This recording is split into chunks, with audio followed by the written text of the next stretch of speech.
C'est Noélie Lador. Que le Seigneur te bénisse là où tu es, qu'il te comble de sa grâce et de sa faveur.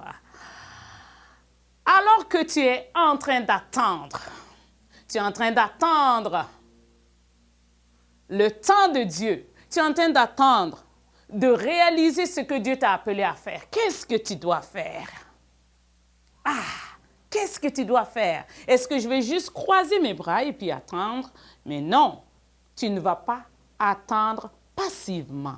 Tu dois attendre activement. Dieu t'appelle à devenir un prédicateur. Je prends un exemple. Qu'est-ce que tu vas faire? Tu vas commencer à te former.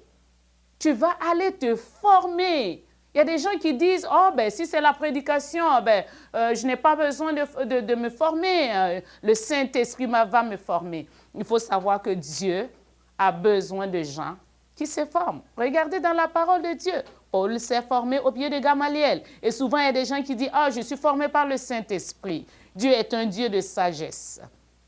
Dieu est un Dieu de sagesse. En attendant de commencer, en attendant de rentrer dans la dynamique, tu dois te former. En attendant de rentrer dans la dynamique, tu dois aller en eau profonde avec le Seigneur. Tu dois te nourrir de la parole de Dieu pour fortifier ta foi. Ta foi doit grandir parce que si tu ne nourris pas ta foi, qu'est-ce qui va arriver? Ça veut juste dire que tu vas baisser les bras. Parce que la parole de Dieu nous dit dans Romains que la foi vient de ce qu'on entend et ce qu'on entend vient de la parole de Dieu. Qu'est-ce que la parole de Dieu dit à ton sujet? Ce que la parole de Dieu dit, c'est ça qui va nourrir ta foi. Et ta foi va rester dynamique pour attendre le temps. Et pendant que tu attends activement, tu dois juste te soumettre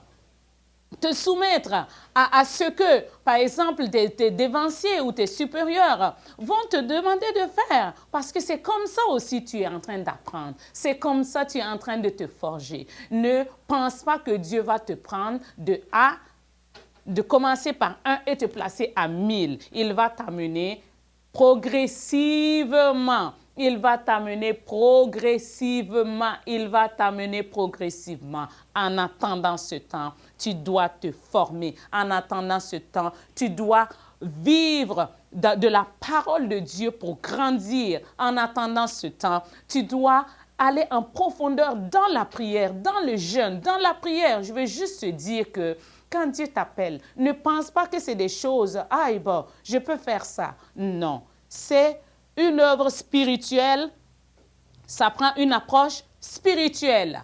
Une approche spirituelle, le jeûne, la prière,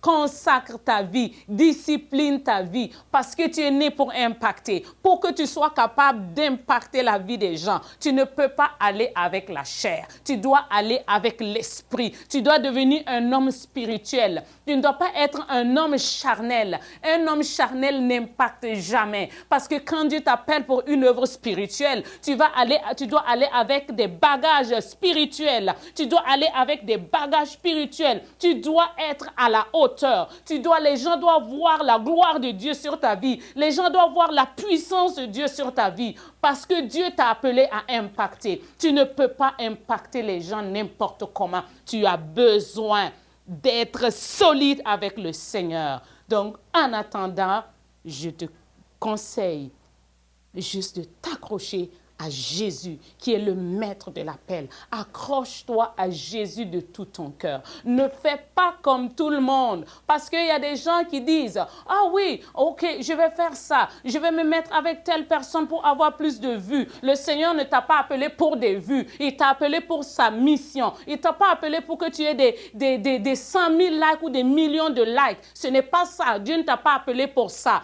Il t'a appelé à impacter ta génération. Soit ça peut être par la musique, ça peut être par la prédication, ça peut être pour une autre mission que je ne sais. Mais il faut savoir une chose. Quand c'est une œuvre spirituelle, tu dois avoir une approche spirituelle. Tu es né pour impacter. Que Dieu te bénisse.